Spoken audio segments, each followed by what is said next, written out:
Hello everyone, welcome to our mini vlog. നമ്മൾ ആദ്യമായിട്ടാണ് ഒരു 1 മിനിറ്റ് അബോ ഉള്ളൊരു വീഡിയോ നമ്മുടെ ചാനലിൽ അപ്ലോഡ് ചെയ്യുന്നത്. അപ്പോൾ അതിൻ്റേതായ തെറ്റുകുറ്റങ്ങൾ ഉണ്ടെങ്കിൽ നിങ്ങൾ ക്ഷമിക്കുക. ഈ എടുത്തിരിക്കുന്ന വീഡിയോസിനൊരു 6 to 8 months പഴക്കം കാണുവേ. എഡിറ്റ് ചെയ്യാനുള്ള മടി കാരണമാണ് അത് വീഡിയോ ആക്കാതിരുന്നത്. ഇത് നിതാര 9 months ഓൾഡ് ആയപ്പം നമ്മൾ ലാസ്റ്റ് ഓണത്തിന് ഹൈദരാബാദിൽ നിന്ന് നാട്ടിലേക്ക് പോകുമ്പോൾ എടുത്ത വീഡിയോ ആണ്. നമ്മൾ കേരളത്തിൽ നിന്ന് ഇങ്ങോട്ട് വന്നത് ബൈ റോഡായിരുന്നു. അത് കാരണം ഇത് നിതാരയുടെ ഫസ്റ്റ് ഫ്ലൈറ്റാണ്. അപ്പം ഞങ്ങളത് ഡോക്യുമെൻ്റ് ചെയ്ത് വയ്ക്കാൻ വിചാരിച്ചു.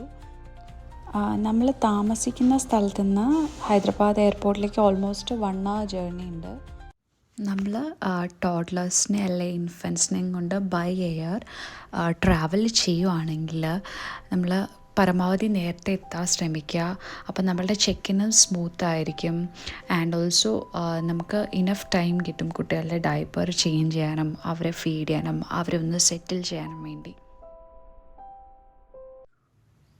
പിന്നെ നമ്മൾ ഫ്ലൈറ്റ് മിക്കപ്പോഴും ബുക്ക് ചെയ്യുമ്പോൾ അല്ലെങ്കിൽ സ്കെഡ്യൂൾ ചെയ്യുമ്പോഴേക്കും കുട്ടി ഉറങ്ങുന്ന സമയം അനുസരിച്ചാണെങ്കിൽ നമ്മളുടെ ട്രാവൽ ഭയങ്കര ഈസി ആയിരിക്കും കേട്ടോ. കുറച്ച് നേരം സൈഡിലിരുന്നു നിതാര കളിപ്പിച്ചുകൊണ്ടൊക്കെ ഇരിക്കുകയാണ്. അവളുടെ ഉറക്കത്തിൽ നിന്ന് എഴുന്നേറ്റ് ആക്റ്റീവായിട്ടുള്ള സമയമാണ്. അപ്പം നമ്മൾ ഫ്ലൈറ്റിന് ഇനിയും ഒരുപാട് ടൈമുണ്ട്. അപ്പം നമ്മൾ വിചാരിച്ചു ലോഞ്ച് ആക്സസ് ചെയ്തിട്ട് നമ്മളൊന്ന് ഫ്രഷായി കുട്ടി ഒന്ന് ഫ്രഷായി ഫീഡൊക്കെ ചെയ്യിപ്പിച്ചിരുത്താമെന്ന്, എന്നിട്ട് ഗേറ്റിലേക്ക് പോകാമെന്ന്. ഗേറ്റിലെത്തിയപ്പോൾ അത്യാവശ്യം ക്രൗഡായിരുന്നു. ബോർഡിങ് സ്റ്റാർട്ട് ചെയ്തായിരുന്നു. അപ്പം നമ്മൾ ബസ്സിൽ കയറി ഫ്ലൈറ്റിൻ്റെ അടുത്തേക്ക് പോവാണ്. ഞങ്ങൾ എക്സൈറ്റഡ് ആണ്. കാരണം കുഞ്ഞിൻ്റെ ആദ്യത്തെ ഫ്ലൈറ്റ് ആയത് കാരണം അവൾ എങ്ങനെ ആയിരിക്കും ഒന്നും അറിയത്തില്ല. അവളാണെങ്കിൽ ഉറങ്ങിയിട്ടുമില്ല. ഉറങ്ങിയിരുന്നെങ്കിൽ ഇത്ര സമാധാനം ഉണ്ടായിരുന്നു. ഫ്ലൈറ്റിൽ കയറുന്നതിന് മുന്നേ നമുക്ക് കുറച്ച് ടൈം കിട്ടി. അപ്പോൾ ഗ്രൗണ്ടിൽ നിന്ന് 2-3 പിക്സൊക്കെ ക്ലിക്ക് ചെയ്തേ. അത് കഴിഞ്ഞ് ഫ്ലൈറ്റിൽ കയറുകയാണ്. ആൾ ഉറങ്ങിയിട്ടില്ല എന്നുള്ളൊരു ടെൻഷൻ ഞങ്ങൾക്ക് രണ്ടാൾക്കുണ്ട്. കരയോ ഇല്ലയോ എന്നൊക്കെയുള്ള പേടിയുണ്ട്. ഫ്ലൈറ്റിൽ കയറി കഴിഞ്ഞ് വേറെ ഏതോ ലോകത്തെത്തിയ ഒരു പ്രതീതിയായിരുന്നു നിതാരയുടെ ഫേസിൽ. അങ്ങോട്ടും ഇങ്ങോട്ടുമൊക്കെ ഒത്തിരി നോക്കി പുതിയ സാധനങ്ങളൊക്കെ കണ്ടിട്ടാ തോന്നുന്നു. എക്സ്പ്ലോറേഷൻ ഫേസ് ആയിരുന്നല്ലോ. പിന്നെ ഞാൻ ഈ കാണിക്കുന്ന ഏറ്റവും വലിയ മണ്ടത്തരമാണെന്ന് പിന്നെ എവിടെയോ വായിച്ചപ്പോഴാണ് മനസ്സിലായത്. ഒരിക്കലും കോട്ടൺ വെച്ച് കുട്ടിയുടെ ഇയർ ക്ലോസ് ചെയ്യരുത്.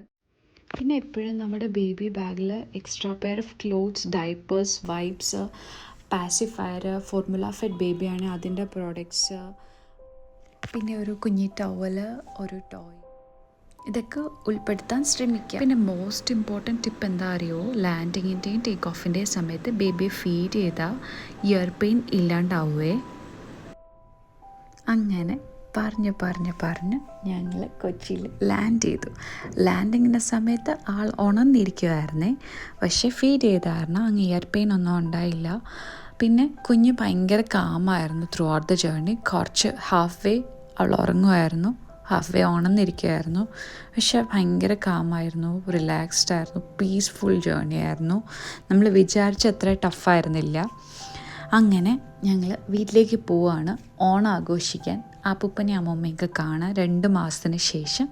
അപ്പം അടുത്ത വ്ളോഗുമായിട്ട് വരുന്നവരെ ബൈ ബൈ, ടേക്ക് കെയർ.